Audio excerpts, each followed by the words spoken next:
आमच्या उल्हास माझा न्यूज चॅनलला सबस्क्राईब करा, बेल आयकॉन दाबा आणि पहा उल्हास माझाच्या बातम्या सर्वात आधी आपल्या मोबाईल स्क्रीनवर. लोन पसरलं की ह्या सगळ्यांच्या नुसत्या व्हिडिओच व्हायरल व्हायला लागल्या. अवघड धंदा आहे सगळा. असो, मला त्याच्यात पण काही जायचं नाहीये. पण राजे हो, एक नक्की की ही निवडणूक का महत्वाची आहे, का या निवडणुकीसाठी गरजेचं आहे.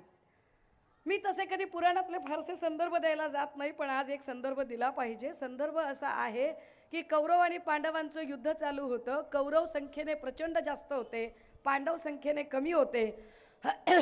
आणि संख्येने जास्त आणि त्यांच्यासोबत सगळेच बाकीचे इतर धुरंधर होते. अशा सगळ्या काळामध्ये जोपर्यंत शकुनीसारखा एक माणूस कपट नीतीने फासे टाकत होता, तोपर्यंत प्रत्येक डाव कौरव जिंकत होते. पण जेव्हा कुरुक्षेत्रावर प्रत्यक्ष लढाई सुरू झाली, तेव्हा मात्र अंतिम विजय संख्येने कमी असणाऱ्या पांडवांचा झाला. आत्ता सुद्धा तीच परिस्थिती चालू आहे की जोपर्यंत संख्या सगळी फार फार लोक एकत्रित आलेले आहेत आणि ईडी, सीबीआय, गृह खातं, काय इलेक्शन कमिशन, काय सगळं काय काय चाललंय ते तुम्हाला सगळं माहिती आहे. ह्या सगळ्यांच्या कपट नीतीचे फासे जोपर्यंत पडत आहेत तोपर्यंत प्रत्येक कौल त्यांच्या बाजूने.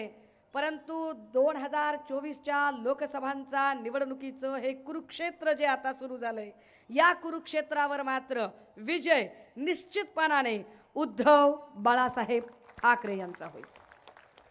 आणि तो का होईल त्याची काही कारणं आहेत. त्यातलं महत्त्वाचं कारण की लोक महागाईला प्रचंड वैतागलेले आहेत.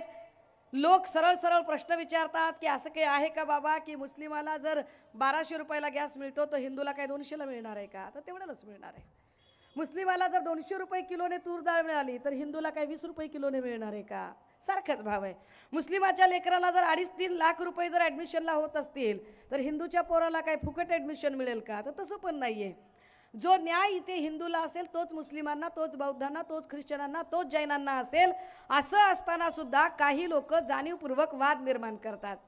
बरं, त्यांना त्या नरेटिव्हमधनं बाहेर पडता येत नाही, त्यांना त्याची उत्तरं देता येत नाहीत. मग आम्ही त्यांना प्रश्न विचारतोय, महिला सुरक्षेचं काय? कारण तिकडे काय झालं त्या सगळ्या लोकांचं. मणिपूरमध्ये म्हणजे वॉर रुकवा दी पापा, पापा वॉर रुकवा दी. अरे पापा ने अगर वॉर रुकवा दी है, पापा अगर पापा इतना तुम्हारा ताकतवर है तो पापा मणिपुर में नहीं क्यों गया? क्यों मणिपुर में जाकर पापा ने वहाँ का जो दंगा था वो क्यों नहीं बंद कराया? आमच्या 2 माय मावल्या नागवल्या गेल्या, त्यावर बोलायला, चकार शब्द काढायला वेळ नाही मोदीजींना. मोदीजींचे जे भक्तुल्य आहेत, जे कोपच्यात, कोण बोललं? कोणीतरी म्हटला की काय आपल्या पत्रकार परिषदेवरून, मुलाखतीवरून कोणीतरी बोलला. शिंदे गटातला एक कोणीतरी ज्ञान पाजळायला आला होता. त्या ज्ञान पाजळणाऱ्याला हे माहीत पाहिजे की अरे मोदींमध्ये किती छाती आहे. 56 इंचची छाती असणारा मोदी अजूनही एकदाही प्रेस कॉन्फरन्सला सामोरं का जात नाही, याचं उत्तर नरेंद्र मोदींचे मुनी म्हणून काम करणाऱ्या देवेंद्र फडणवीस आणि त्यांची हुजरेगिरी करणाऱ्या एकनाथ शिंदे आणि त्यांच्या मंडळींनी दिली पाहिजे. की एकही प्रेस कॉन्फरन्सला ते का सामोरे जात नाहीत. प्रेस कुणाला देतात, मुलाखत कुणाला देतात? तर मुलाखत घेणार कोण? विश्वगुरूची अक्षय कुमार. आणि अक्षय कुमार प्रश्न काय विचारणार? विश्वगुरूला यूपीएससीतला सगळ्यात कठीण प्रश्न विचारला जातो, मोदीजी मोदीजी आप आम काट कर खाते हो की चूस कर खाते हो? काय प्रश्न आहे? केवढा अवघड प्रश्न आहे. एवढा अवघड प्रश्न असतो का की मोदीजी आप आम काट कर खाते हो की चूस कर खाते हो? पण त्यांना त्या कुठल्याच प्रश्नांचं उत्तर देता येत नाही. मग ते काय करतात तर ते फक्त आणि फक्त माणसं फोडायचं काम करतात. जे लोक म्हणतात की मोदी की गॅरंटी है, मोदी की गॅरंटी है, कैसी मोदी की गॅरंटी है? अरे अगर मोदी को खुद की गॅरंटी होती, मोदी को अपने ऊपर इतना भरोसा होता और बीजेपी को अपने ऊपर इतना भरोसा होता, तो मोदी और बीजेपी अपने बलबूते पर ये इलेक्शन लढते. ते स्वतःच्या बलबुत्यावर इलेक्शन लढले असते, परंतु तसं त्यांनी केलं नाही. त्यांनी अनेक ठिकाणी अनेक पक्ष फोडले. महाराष्ट्रात तर त्यांनी आधी कुणाला फोडलं? आधी आपले 40 तिकडे दिले. काय म्हणालात? अरे बापरे. आता ते तिकडे 40 जण नेले तरी मोदींना अजिबात गॅरंटी वाटली नाही, देवेंद्रजींना पण गॅरंटी वाटली नाही. मग त्यांनी अजितदादांना फोडलं तरी गॅरंटी येईना गेली. मग अजून काही छोटे मोठे फोडले तरी गॅरंटी वाटत नव्हती. मग काही सुपारी बहादर सोबत घेतले, उठ दुपारी घे सुपारी. सुपाऱ्या जोरात वाजतात. आता मला वाटलं की सुपारी बहादर काहीतरी लॉजिकल काहीतरी मुद्दे काढेल, पण सुपारी बहादराला अभ्यास करायला वेळ कुठे आहे? तेच मुद्दे घिसे पिटे, त्याच गोष्टींवर बोलायचं. बरं, यांना आपण सुपारी बहादर का म्हणावं? त्याची आपल्याकडे काही कारणं आहेत. दादा जरा एक व्हिडिओ लावा. पिट्टा पाडणे काय असते ते मी सांगते. एक व्हिडिओ लावा जरा. आवाज एकदम मोठा करायचा दादा. व्हिडिओ पहिल्यापासून घ्या, आवाज मोठा करा. त्याला म्यूट झालेला आहे.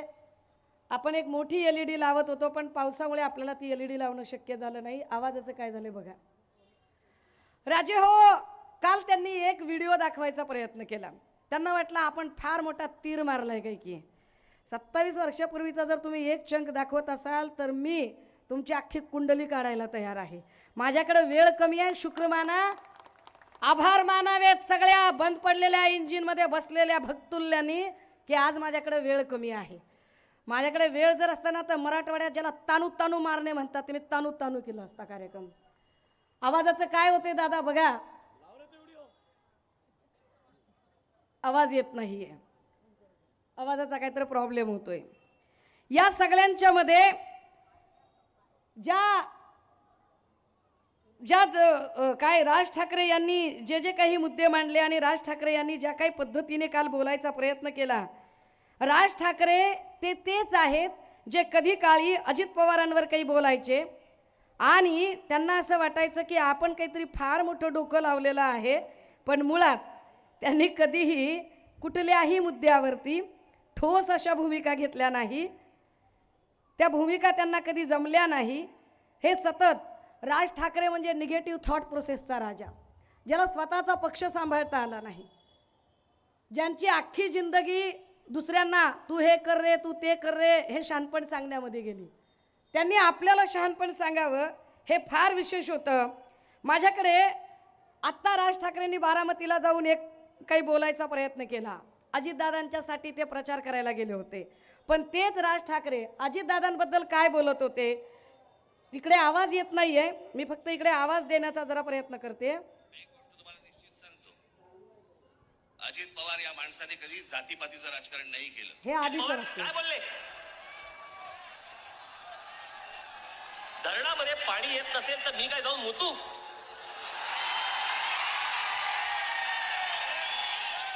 अजित पवार, याच्या पुढे महाराष्ट्रात तुम्हाला मत नाही मिळणार, तुम्हाला मूत मिळेल. याच्या पुढे अजित पवार, याच्या पुढे महाराष्ट्रात तुम्हाला मत नाही मिळणार, तुम्हाला मूत मिळेल. याच्या पुढे हे म्हणजे ज्या अजित पवारांच्यासाठी आत्ता गेले त्यांनाच हे मागच्या वेळेला काय भाषेत बोलत होते. ही भाषा मी करू नये, कारण माझ्यावर फार चांगले संस्कार आहेत. यांचं हे भांडण इतकं विकोपाला गेलं की त्यांनी यांना सांगितलं की अरे बाबा, तू तुझ्या काकामुळे, मी माझ्या काकामुळे, मी सकाळी लवकर उठतो, तू जरा उशिरा उठतो. त्यावर यांनी त्यांना गवत उपटण्यापर्यंत सांगितलं. सगळ्या महाराष्ट्राने ऐकलं. या सगळ्यांच्या मध्ये पुन्हा जे काय म्हणत होते, म्हणजे 27 वर्षापूर्वीचा वादविवाद स्पर्धेतला एक व्हिडिओ दाखवणाऱ्या राज ठाकरेंना विसर पडला की राज ठाकरे आत्ता काय बोलत होते, मागच्या वेळेला काय बोलत होते. दादा दुसरा व्हिडिओ नीट चालतोय का बघा, काय तुमचा इश्यू झालाय ते नीट चेक करा. आहे दुसरा व्हिडिओ बघा.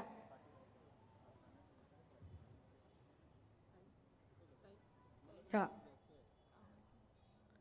LED ला आवाजच नाहीये. छे,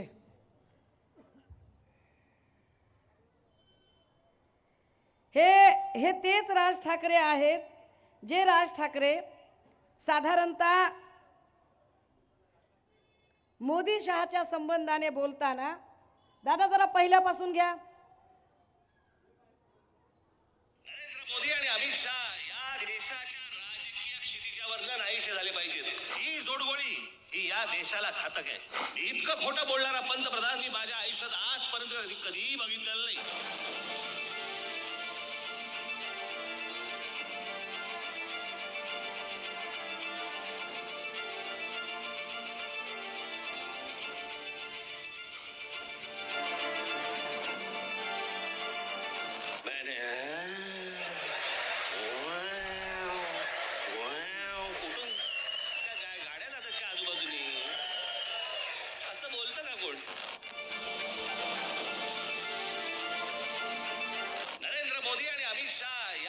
देशाच्या राजकीय क्षितिजावरनं नाहीसे झाले पाहिजेत.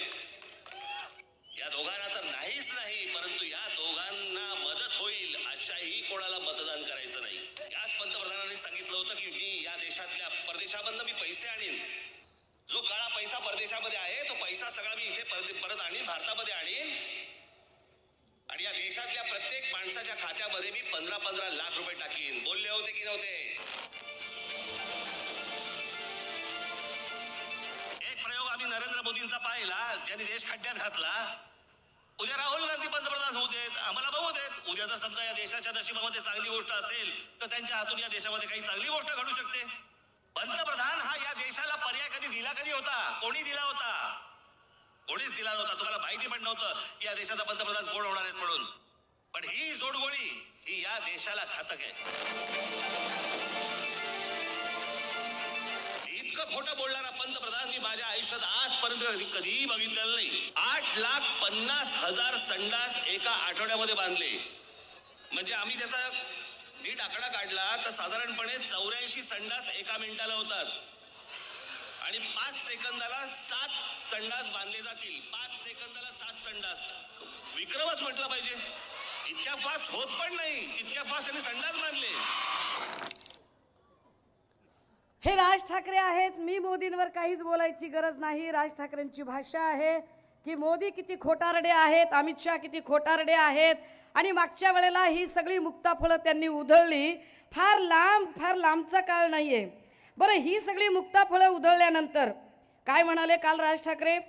ते असं म्हणाले की काय वाईट दिवस आलेत. म्हटले बघा, त्या बाईला तुम्ही म्हणले प्रवक्ता केलंय, त्या बाईला तुम्ही नेता केलंय. हो बाबा, मला नेता केलंय, मला प्रवक्ता केलंय, काय जे असेल ते असेल. पण भाजपवर किती वाईट दिवस आले असतील बरं, की ज्या राज ठाकरेंनी भाजपची एवढी मापं काढली, ज्या राज ठाकरेंनी भाजपची एवढी इज्जत काढली. आणि विशेष राज ठाकरेवर किती वाईट दिवस आले असतील की ज्या भाजपच्या नेत्यांनी, ज्या देवेंद्र फडणवीसांनी राज ठाकरेंना अक्षरशः चिल्लर सुपारीबाज करून टाकलं. वाक्य नीट आहे का? ज्या राज ठाकरेंना देवेंद्र फडणवीसांनी चिल्लर सुपारीबाज करून टाकलं, ते देवेंद्र फडणवीसांची किती वाईट वेळ असेल. म्हणजे पिंजरा पिक्चर मध्ये आठवते का तुम्हाला? पिंजरा पिक्चर मध्ये ना एक काय ती चंद्रकला का काहीतरी नावाची बाई आहे आणि त्याच्यामध्ये एक मास्तर आहे ज्याला फार आदर्शवत काही स्वप्न पडत आहेत आणि तो सांगतोय की हा तमाशा मी गावाच्या बाहेर काढणार आहे. आणि जेव्हा जेव्हा चित्रपट जसा एंडिंगला येतो तेव्हा क्लायमॅक्सला असं दिसतं की तो जो आदर्शवत स्वप्न पडणारा जो मास्तर आहे तो त्याच तमाशामध्ये असा तुंतुन घेऊन उभा राहतो. मी जास्त काही बोलायला नको. मी यांना म्हटलं की हे फार सुपारी बहादर दादा, तिसरा व्हिडिओ तयार ठेवायचा, आवाज आहे माझ्याकडे, काय टेन्शन घेऊ नका. हां, कारण आपल्याकडे खोक्याचे पैसे नाही येत ना त्यांच्यासारखे की जे भाजपचे असे पैसे देऊन गर्दी बनवतील. ही सगळी विश्वासाची माणसं आहेत, ताकदीनं निष्ठेनं लढणारी माणसं आहेत. ही पैसे देऊन आणलेली माणसं नाही आहेत. आणि त्यामुळे जे भाजपच्या जीवावर मोठ्या स्क्रीन लावू शकतील आणि भाजपच्या जीवावर करतील, आम्ही दुसऱ्याच्या जीवावर दुसऱ्याची पोरं कडेवर घेत नाही. हे पण वाक्य त्यांचंच आहे, दाखवणार आहे मी. आम्ही आमचीच पोरं सांभाळतो. पण हे कसे सुपारी बहादर आहेत हे एकदा सांगितलं पाहिजे. लावा जरा देवेंद्रजींचा व्हिडिओ लावा जरा. हे कसे सुपारी बहादर आहेत, काय म्हणतात बरं आमचे देवाभाऊ यांच्याबद्दल. पहिले तर तुम्हाला एक सांगतो, राज ठाकरेंची अवस्था कशी आहे. एखादा व्यक्ती क्रिकेटमधनं रिटायर झाल्यावर तो काय करतो? तो कॉमेंट्री करतो.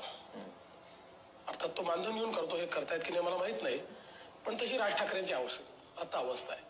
ते आता केवळ कॉमेंट्री करतायत, ते खेळत नाही आहेत. Is a non playing person. ते रिटायर्ड आहेत. पण ठीक आहे, आता ज्याची सुपारी आपण घेतली त्याची सुपारी वाजवावी तर लागेल, म्हणून ते वाजवत आहेत. राज ठाकरे सुपारी घेतल्यावर वाजवतात. त्याच्या पुढे बरंच काही ते बोलले की राज ठाकरे म्हणजे कोण, मनसे म्हणजे कोण, मतदार नसलेली सेना. त्याची आता उनसे झालेली आहे, म्हणजे उमेदवार नसलेली सेना. आणि उमेदवार नसलेली सेना आता कुणाच्या, म्हणजे लगीन लोकांचं.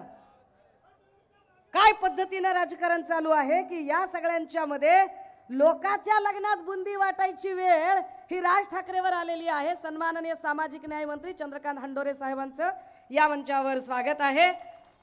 हंडोरे साहेबांची उपस्थिती.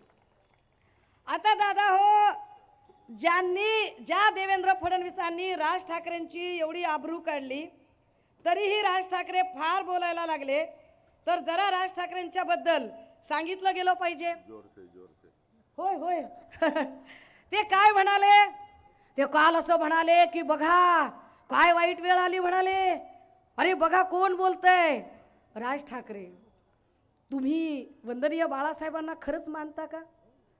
खरंच वंदनीय बाळासाहेबांबद्दल तुमच्या मनात आदर आहे का? खरंच बाळासाहेबांच्या विचारांबद्दल तुमच्या मनात निष्ठा आहे का? की तुमच्या निष्ठा म्हणजे घ्या 200 बोला मनसे अशा आहेत? मला एकदा कळलं पाहिजे की तुमच्या निष्ठा काय आहेत. कारण तुमच्याकडे जर निष्ठा असते ना, तर बाळासाहेबांबद्दल जर तुमच्या मनात निष्ठा असत्या तर तुम्ही कणकवलीला जाऊन नारायण राणेंचा प्रचार केला नसता. ज्या नारायण राणेंचे तुम्ही फार गोडवे गाताय त्या नारायण राणेंचं पोरग वंदनीय बाळासाहेबांबद्दल काय बोललं? राज ठाकरे, सुरुवात तुम्ही केली, शेवट मी करणार आहे. हा, आनंद दिघेंचं खरं काय झालं, कट कसा रचला गेला आणि नंतर त्यांचं मरण हे हॉस्पिटलमध्ये कसं दाखवण्यात आलं, आणि तेव्हा 2 शिवसैनिकांना सहन झालं नाही. शिवसैनिकांना ठार मारायसाठी बाळासाहेबांनी कोणाला ऑर्डर दिल्या आणि ते ठार झाले सुद्धा. ती केस दाबली गेली. फक्त जे दिघे साहेबांबद्दल झालं ते चुकीचं वाटलं काही शिवसैनिकांना, म्हणून त्या दोघांना ठार मारलं गेलं. बाळासाहेबांच्या सांगण्यावर मी आजपर्यंत मर्यादा ठेवल्या, पण साहेबांविरोधात जर कोण अशा खालच्या दर्जाचा माणूस खालच्या पातळीची टीका करत असेल, मी सहन करणार नाही. माझ्यासाठी माझा साहेब महत्वाचा, राणे साहेब महत्वाचे, बाळासाहेब माझ्यासाठी महत्वाचे नाही. जेवढं मर्यादा आम्ही ठेवली होती ती विनायक राऊतांनी त्या व्यासपीठावर तोडली. हे सांगतात मारायचं होतं बाळासाहेबांना. अनेक वेळेला सोनू निगमला ठार मारायचे प्रयत्न झाले. तुम्ही त्यांना विचारा, कधी ते सांगतील सुद्धा. घाबरले असतील, पण आज बाळासाहेब नाही तर कदाचित सांगतील सुद्धा कसे कसे कुठे कुठे सोनू निगमला ठार मारायला शिवसेने गेलो बाळासाहेबांच्या सांगण्यावरून. ह्या नारायण राणेंचा पोरगा ज्यांच्यासाठी राज ठाकरे मत मागायला गेले आणि राज ठाकरेंना काल उमाळे फुटत होते वंदनीय बाळासाहेबांबद्दल. वंदनीय बाळासाहेबांबद्दल फार प्रेम आणि आपुलकीचा पाझर फुटत होता काल राज ठाकरेंना. राजजी नाही, राजजी वगैरे म्हणू नये तुम्हाला. Mister Raj, do you have any idea about this video? Mister Raj, क्या आपको कुछ अंदाजा है इस वीडियो के बारे में? जिस वीडियो में नारायण राणे के सुपुत्र बाला साहब पर लांछन लगा रहे हैं, उन्हीं बाला साहब पर, जिन बाला साहब के नाम पर कल आप बहुत आंसू बहा करते थे, बहुत आंसू बहा लिया आपने कल.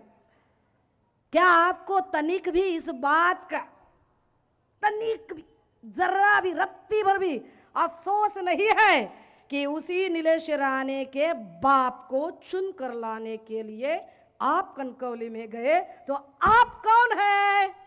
कोण आहात तुम्ही मिस्टर राज? कोण आहात मिस्टर राज? घ्या 200 बोला मनसे, घ्या 200 बोला मनसे. आहात कोण तुम्ही? तुम्ही सांगताय बाळासाहेबांच्या बद्दल. काय बाळासाहेब कळले तुम्हाला? मिस्टर राज, आजपर्यंत तुम्ही भूमिका बदलत आलात. आभार माना स्क्रीनवाल्याचे की पाऊस पडलाय, मोठी स्क्रीन लागलेली नाही, आवाज नीटचा येत नाही, पण मी तुमचा पिट्टा पाडल्याशिवाय सोडणार नाही. मी सोडणार नाही. कारण काल तुम्ही कुणाच्या बी नादाला लागायचं, कुणाच्या पण. नागवंशी आहे मी, नादाला नाही लागायचं, माझ्या अजिबात नादाला लागायचं नाही. मी खूप आधी सांगितलेलं आहे, बाई समजून अजिबात हलक्यात घ्यायचं नाही. तुम्ही आम्हाला सांगायचं भूमिकांच्या बद्दल, अरे ज्या माणसाला आपला भाऊ मृत्यूशय्यावर असताना त्याच्या आजाराची जो माणूस नक्कल करतो, जो माणूस मिनिटाला भूमिका बदलतो, आणि काय म्हणाले ते, आमचे 6 नगरसेवक उद्धव ठाकरेने फोडले. बरं, तुमचे 6 नगरसेवक आमच्याकडे आल्यावर तुम्हाला फोडले बिडले आठवतंय का?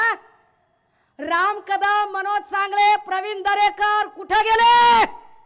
भाजपमध्ये गेले ना. मग भाजपमध्ये ज्या वेळेला ते गेले तेव्हा राज ठाकरे तुमच्या तोंडात दात नव्हते का तेव्हा बोलायला? का प्रश्न विचारले नाही तुम्ही भाजपला की माझे एवढे आमदार तुम्ही का फोडले म्हणून? तिकडे पुण्यामध्ये रुपाली ठोंबरे, वसंत मोरे कुणी फोडले? कुणाच्या नावावर गेले? राज ठाकरे, तुम्हाला मुंबई घाबरत असेल, मी नाही घाबरत, अजिबात घाबरत नाही.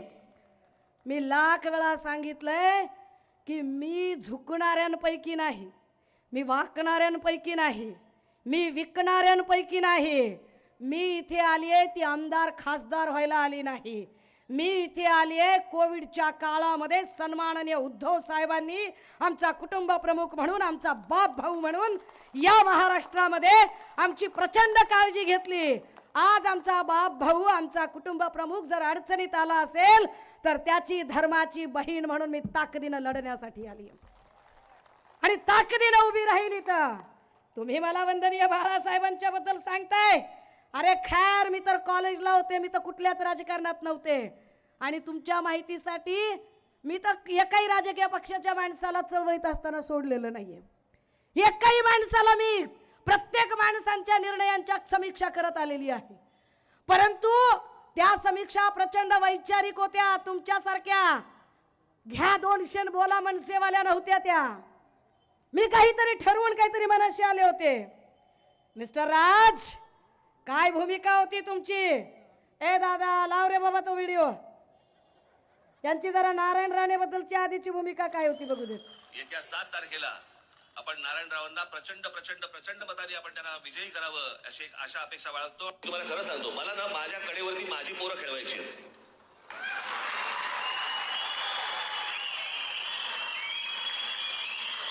सध्या महाराष्ट्रामध्ये काय झालंय, दुसऱ्याची पोरं कडेवरती घेऊन फिरण्याबद्दल जो आनंद मिळतोय, तसलं सुख नकोय मला. माझ्यात आहे ताकद तेवढी. खरंच ताकद आहे यांच्यात, खरंच ताकद आहे. मला माझी पोरं खेळवायची आहे, दुसऱ्याची पोरं कडेवर खेळवत नाही मी.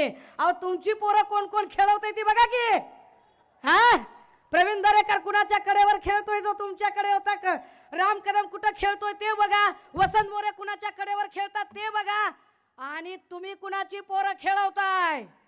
निलेश राणे आणि नितेश राणे ना तुम्ही कडेवर खेळवता. याचा अर्थ मी काय काढायचा तुम्ही सांगा.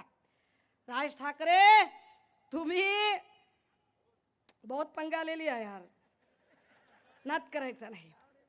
तुम्ही काय सांगत होतात मला? तुम्ही बोलणार परप्रांतीयांच्या बद्दल. तुम्ही जैन धर्मीयांचा पर्युषण काळ चालू असताना तिथं जिवंत कोंबड्या नेऊन त्यांच्यासमोर कापणारे आणि जाणीवपूर्वक धार्मिक दंगल कशी निर्माण होईल याचा प्रयत्न करणारे तुम्ही शहाणपण शिकवणार आम्हाला. माझ्याकडे खूप मुद्दे आहेत. मी म्हटलं ना की वेळ कमी आहे, आचारसंहिता आहे आणि पुढे खूप लोक वाट बघतायत, म्हणून मला काही महत्त्वाचे मुद्दे तुमच्या समोर मांडायचे आहेत. एक एक एक पुरावा दिला पाहिजे सगळ्या चॅनलला, सगळ्या मीडियाला. एक पत्र आठवतंय का कुणाला? महिला सुरक्षेचा विषय चालू होता. ब्रिजभूषण सिंगवर लैंगिक शोषणाचे आरोप झाले.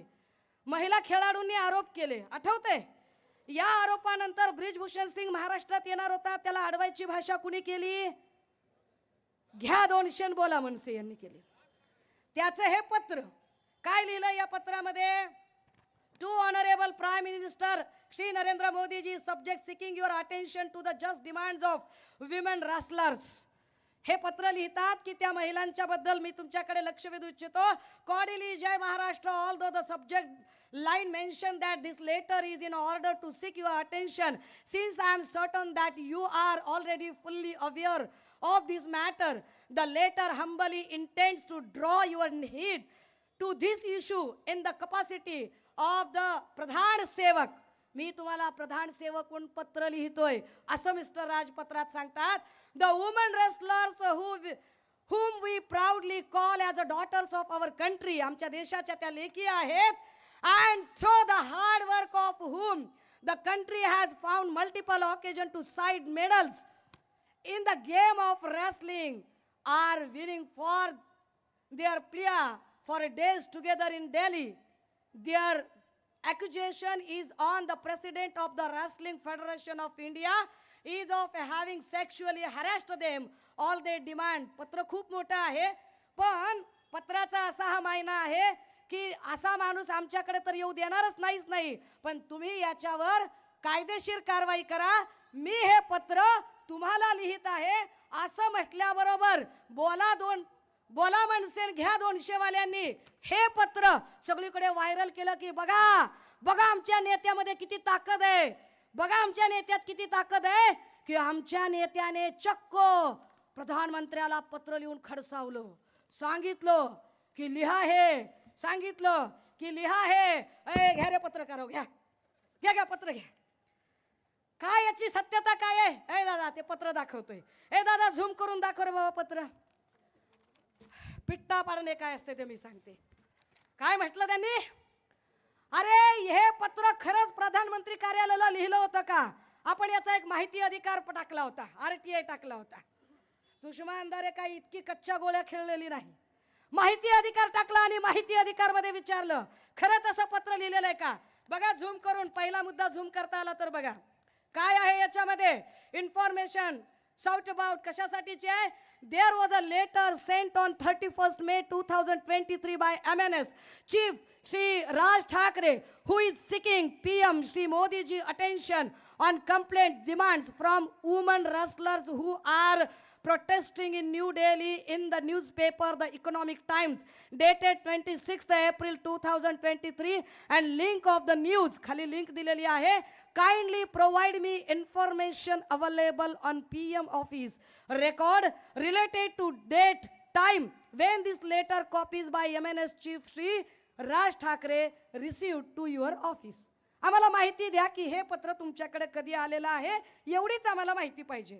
पत्र लिहिलं का बघा, इथं स्टंट करतो, इथं शोबाजी दाखवतो, इथं लोकांना येड्यात काढतो. अरे आम्ही काय धोत्रावर इन केली का? अरे धोत्रावर इन केली का डोसक्याला गोड तेलय का कानात बिडे आहेत आमच्या? दादा दुसरा कॉलम झूम करायचा. पुढचा कॉलम रिस्पॉन्स काय आलाय बघा पंतप्रधान कार्यालयाकडून. The letter dated 31 May 2023 of Shri Raj Thackeray is not received in this office at all. घ्या पत्र घ्या. किती कॉप्या घ्यायच्यात रे?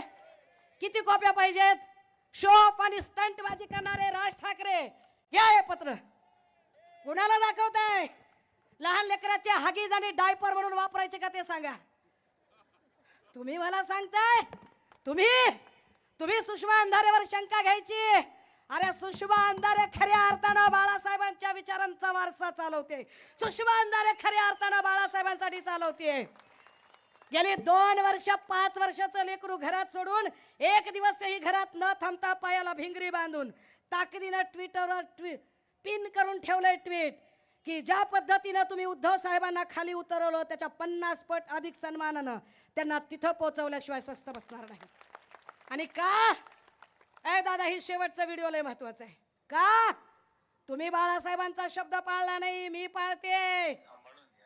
पाळते तो शब्द. सांभाळून घ्या. मला सांभाळलं, तुला सांभाळा, आदित्याला सांभाळा आणि महाराष्ट्राचा उत्कर्ष करून घ्या. असेच नेपथ्याने नतमस्तक होऊन प्रार्थना करेन. इमानाला महत्व द्या, आम्हाला नाही. एवढंच म्हणेन. जय हिंद, जय महाराष्ट्र, वंदे मातरम, जय हो. इमानाला महत्व द्या म्हणाले बाळासाहेब. इमानाला. माझ्या उद्धवला आणि आदित्यला सांभाळा म्हणले. जर तुम्हाला बाळासाहेबांचा विचार मान्य असताना तर आज तुम्ही आपल्याच भावाला शत्रुत्व करत त्याच्या विरोधी गोटात सामील झाला नसतात. सुषमा अंधारे कुठल्याही अपेक्षेशिवाय मी भनांग आहे, मी गरीब आहे, मी आदिवासी आहे, मी पहाडी आहे, पण मी इमान विकलेलं नाही. राज ठाकरे, मी तुमच्यासारखा इमान विकलेलं नाही. ताकदीनं सांगते की होय, कायदा माझ्या बाप्पानं लिहिलाय आणि माझ्या बाप्पानं मला बैमान व्हायला शिकवलं नाही. ताकदीनं सांगते की मी इमानदार आहे. आणि वंदनीय बाळासाहेबांनी जे सांगितलं ना, कारण माझ्या गावाकडं, माझ्या आदिवासी लोकांमध्ये, माझ्या जात पंचायतीमध्ये, माझ्या सगळ्या परंपरेमध्ये मला शिकवलं गेलेलं आहे. काय? एखादा माणूस जर मृत्यूशय्येवर असेल तर त्याचा मरतानाचा शब्द जीव गेला तरी पाळायचा असतो. मी वंदनीय बाळासाहेबांचा मृत्यूशय्येवरचा तो शेवटचा शब्द जीवापाड जपते, जीवापाड जपते. तो शब्द वंदनीय बाळासाहेबांनी शेवटच्या क्षणी दिला होता आणि सांगितलं होतं की माझ्या उद्धवला आणि आदित्यला सांभाळा. तर होय, मी धर्माची बहीण म्हणून माझ्या भावाच्या साठी लढणार. तुमच्यासारखे कितीही असे सुपारी बहादर आले, फरक पडत नाही. कारण मला माहिती आहे, आजच्या घडीला मोदी आणि भांडवलदारांना जर कुणी नडू शकत असेल तर एक सडाफटिंग माझ्यासारखा कुठलंही आर्थिक भांडवल नसलेला माणूसच लढू शकतो. मीच तुम्हाला नडू शकते. आणि मला माहिती आहे, मी डाव पलटवण्यामध्ये विश्वास ठेवणाऱ्यांपैकी आहे. आणि डाव पलटला तर अख्खी बाजी माझी असेल. डाव पलटायला सुरुवात झाली आहे. ते म्हणाले की महाराष्ट्र धर्म वाढवा. हा महाराष्ट्र धर्म काल रवीश कुमारचा रिपोर्ट सांगतोय की भारत की राजनीति में उद्धव उदय हो रहा है. महाराष्ट्र धर्म सांगतोय की जर मराठी माणूस पंतप्रधान पदाचा दावेदार होऊ पाहत असेल तर ज्या पद्धतीने काँग्रेसच्या जरी प्रतिभा पाटील असल्या तरी मराठी बाई राष्ट्रपती होते म्हणून शिवसेनेच्या बाळासाहेबांनी पाठिंबा दिला.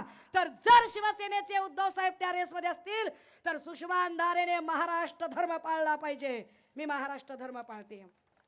वेळ झालाय जास्त, माझ्याकडे बोलण्यासारखे खूप मुद्दे आहेत, पण पुढे अजून एक सभा आहे. मी अजून एकदा समाचार घेईल. आणि हो मिस्टर राज, मी तुम्हाला सुद्धा उत्तर द्यायला खरं तर बांधील नाही.